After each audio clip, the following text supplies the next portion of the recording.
Hey guys, Stoikov here. In this video I'm gonna show you how easy it is to create and stream a new YouTube live event. Let me open the software. The first thing that you will see is that the interface is very easy to use. So let me show you how we can create a new event.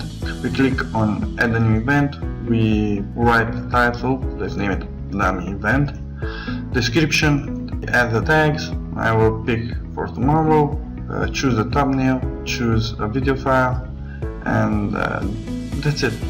Now all we have to do is click on update and post the new event on YouTube. Let's check out the event. Yeah, scheduled in 26 hours, everything's okay. Now let me show you how easy it is to start live streaming. All you have to do is click on yes actually, and the live event lister will do all the hard work for you. Let's see if we are live. Not yet. Oh, okay, we are live. Live event blaster started to stream our local video file. That's how easy it is to create and stream a new YouTube live event using our new software.